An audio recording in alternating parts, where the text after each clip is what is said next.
Hello, I'm Aaron Lohr. And I'm Caitlin Ondrachek. And this is the Endocrine News Podcast.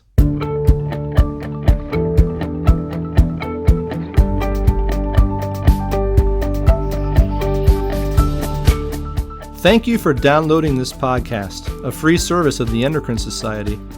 In this episode, we talk about diabetes and cancer with Anupam Kotwal, endocrinology fellow at the Mayo Clinic. His research shows the potential for autoimmune diabetes outcomes from novel anti-cancer agents. Dr. Kotwal presented his research in March at the Endocrine Society's annual meeting in Chicago, and we spoke with him there. Also, Caitlin will tell us about another new feature, our research update, and she will ask our trivia question.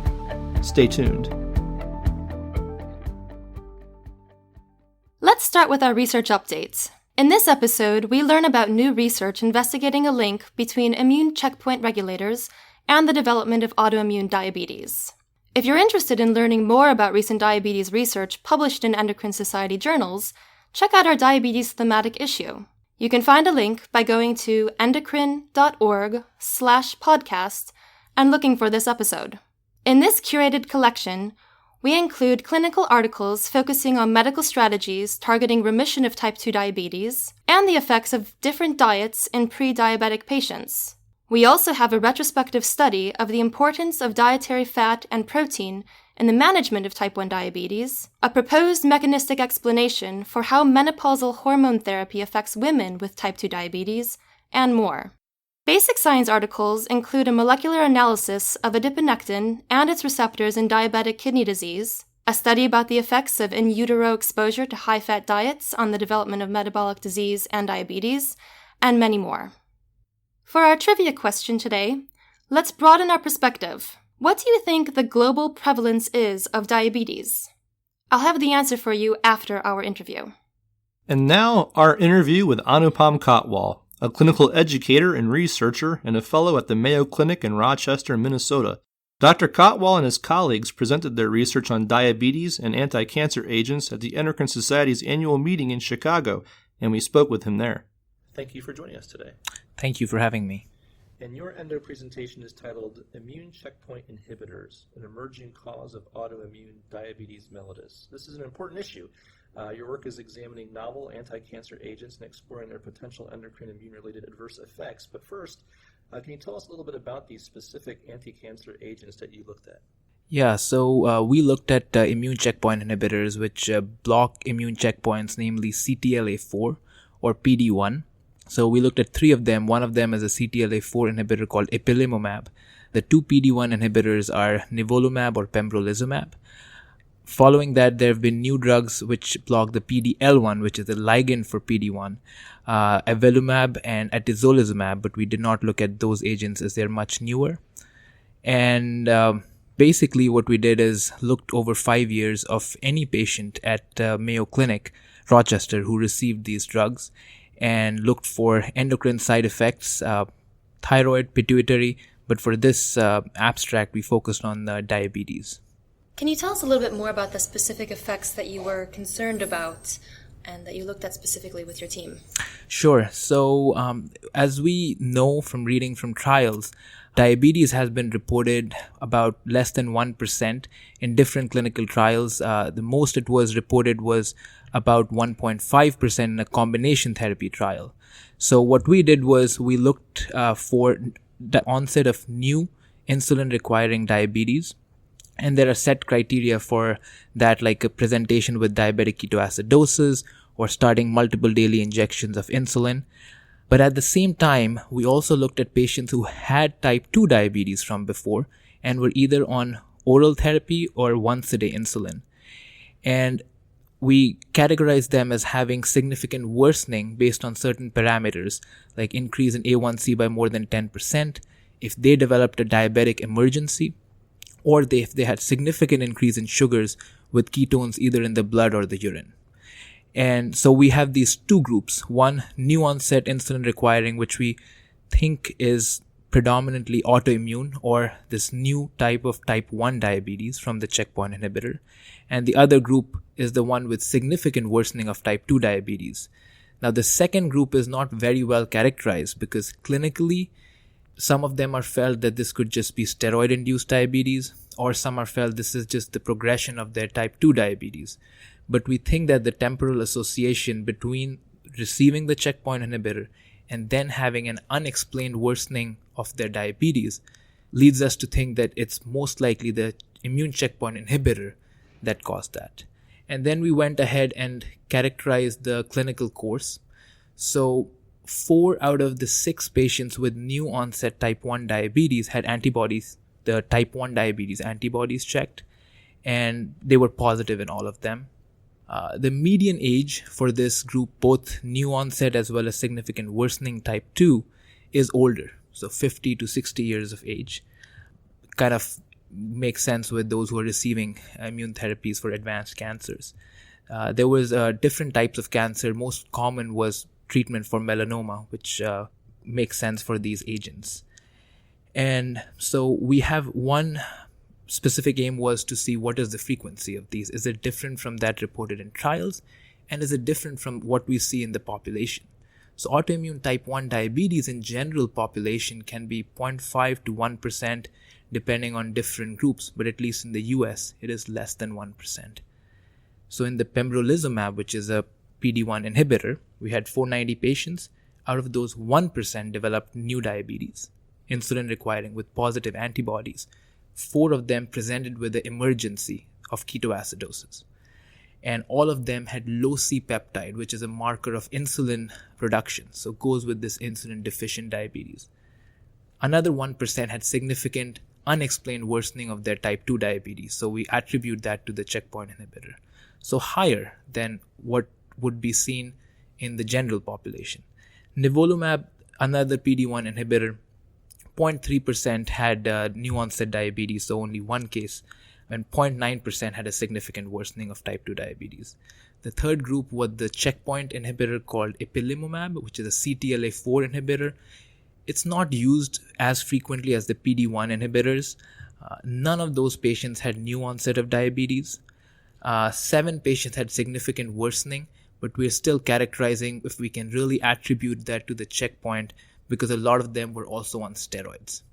So with this, we answered one of our aims that yes, the frequency is increased, and this temporal association with positive antibodies, low C-peptide, most patients coming in with diabetic emergency leads us to think that this is from the checkpoint inhibitors. The second specific aim was to characterize the course and the management of these. So in terms of course, our longest follow-up for one patient is 13 months. Median follow-up was about 11 months. None of the patients had resolution of diabetes. All the patients were requiring either multiple daily injections of insulin or insulin pump at the last follow-up. So that leads us to think that most likely this diabetes that has occurred does not undergo remission or does not go away. That being said, there are 2 case reports out there where in 10 or 12 months, the patients were able to de-escalate their insulin therapy. So this still needs a little bit more study.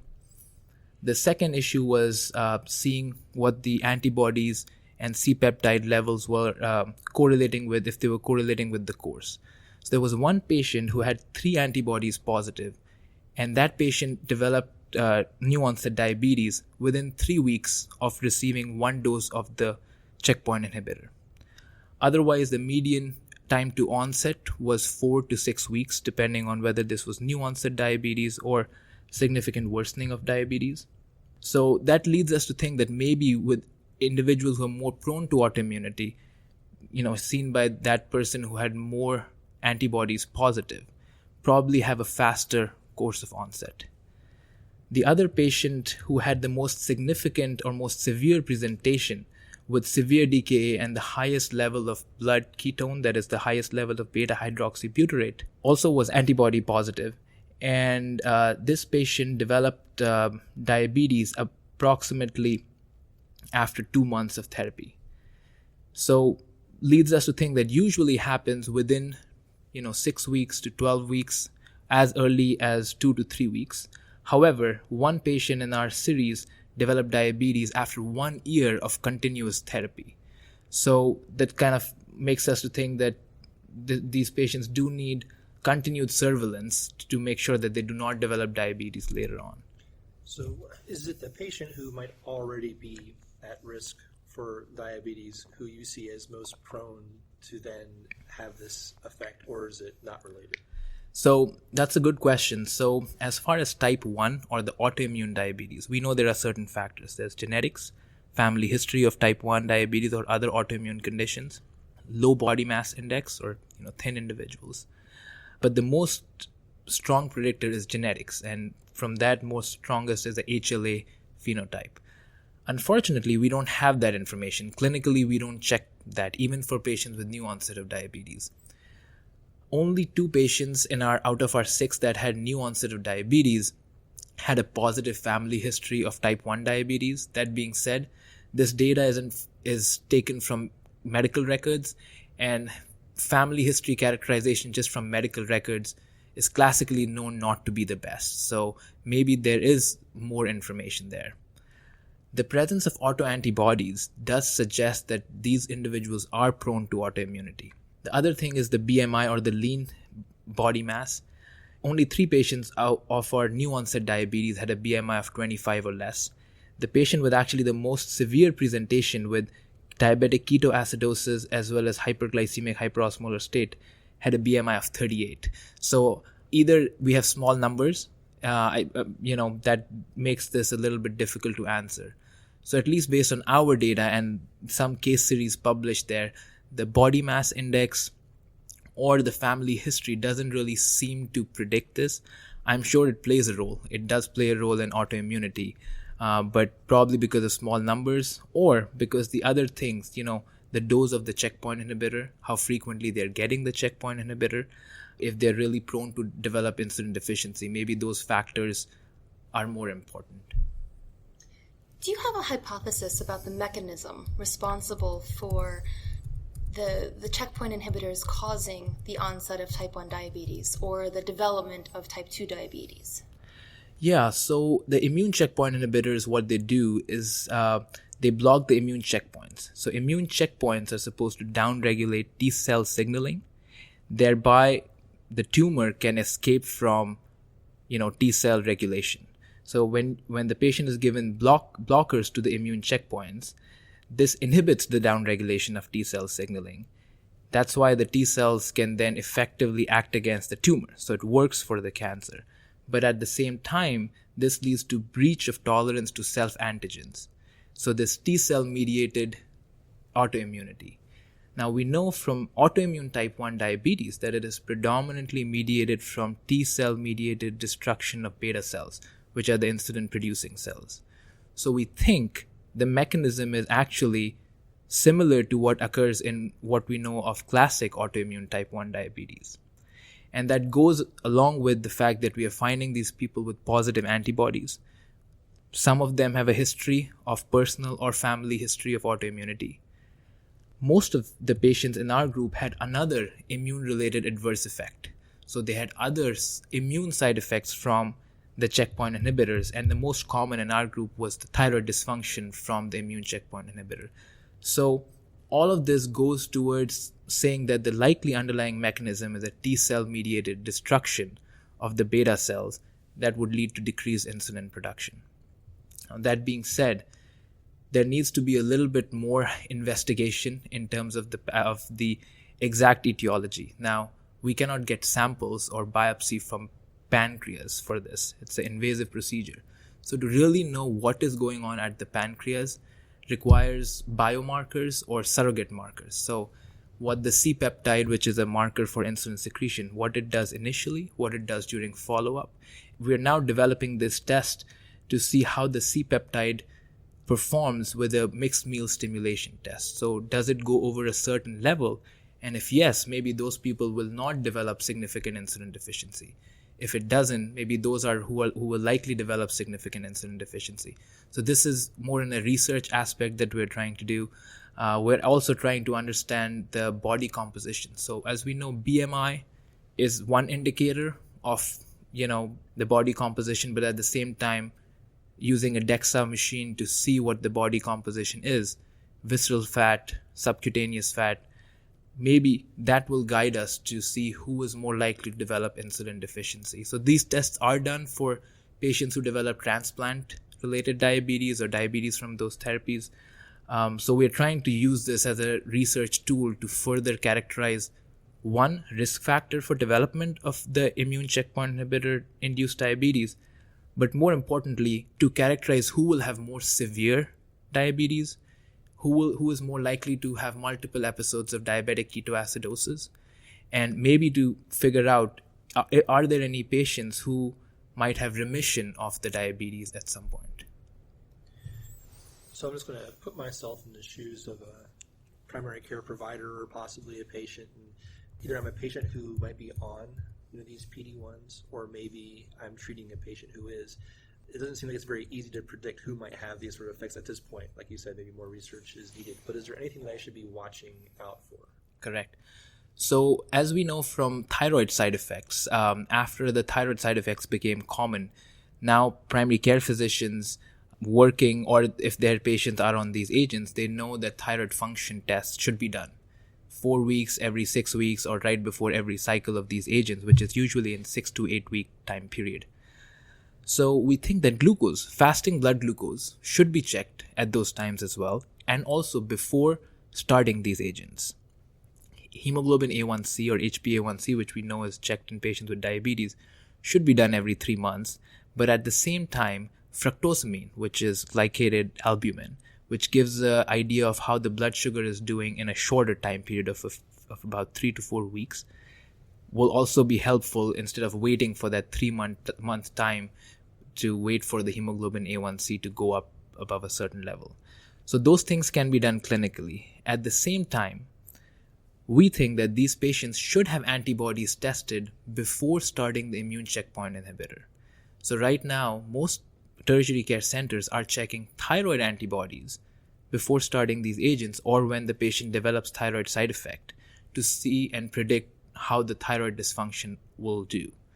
So we think that these patients should have antibodies checked, and if someone has antibodies to begin with, those people would be at higher risk. There's no question asked. We know this from family relatives of patients with type 1 diabetes, family relative of someone with type 1 diabetes who have positive antibody was likely to develop type 1 diabetes. Now, we are also looking at this data going back at samples that were collected at the time of the checkpoint inhibitor start to see if we can check antibodies there. But again, clinically, we don't have that information available. So glucose monitoring, checking antibodies before they're started, and having a low threshold to diagnose insulin deficient diabetes.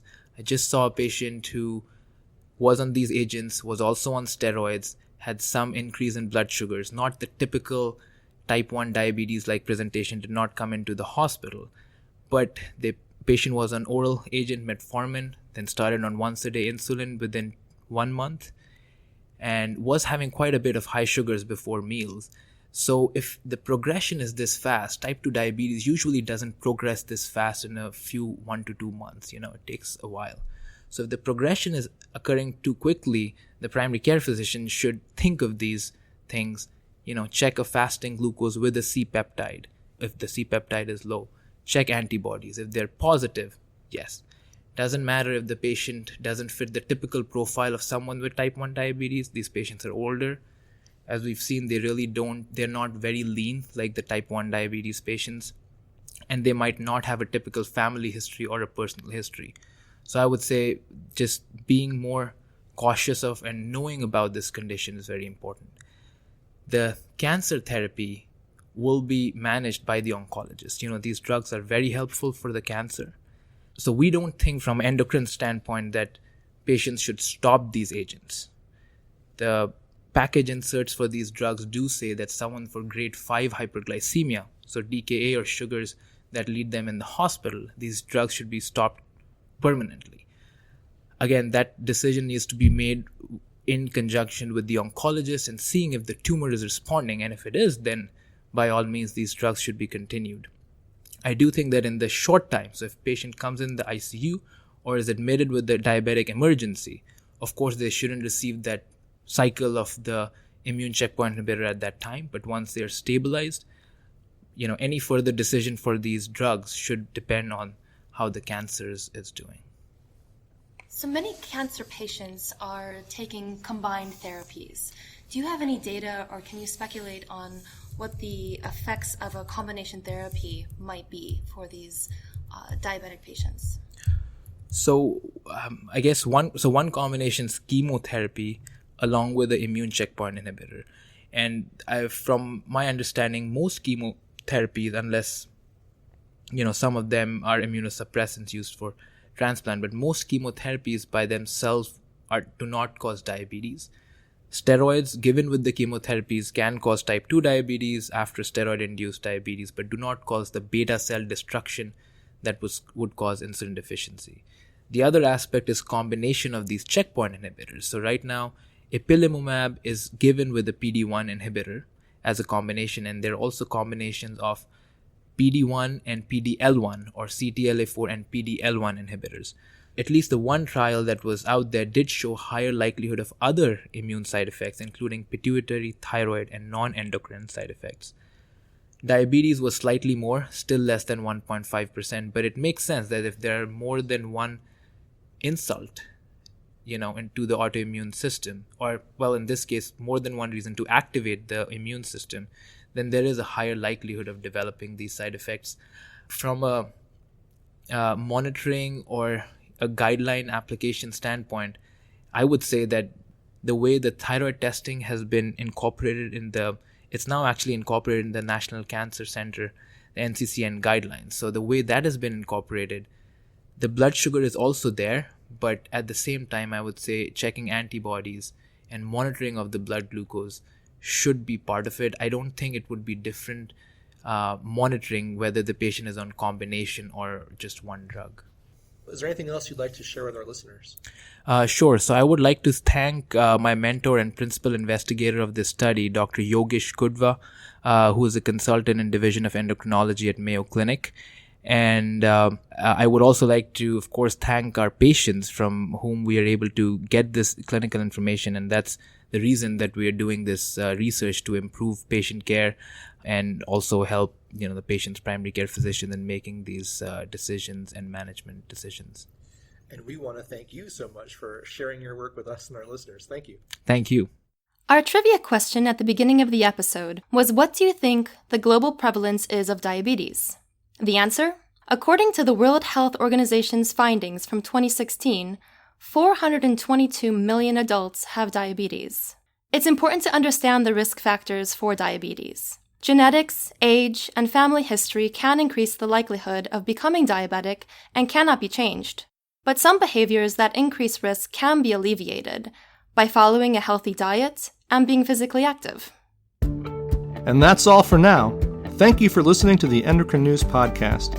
To learn more, as Caitlin said, visit our society website at www.endocrine.org/podcast. There, click on the link to this episode. We have a lot of interesting topics that we're excited to address in future episodes, but we also want to hear from you. What topics would you like to hear about on the podcast? Let us know at podcast@endocrine.org. You can subscribe to Endocrine News Podcast on iTunes or wherever you get your podcasts. Thanks again for listening.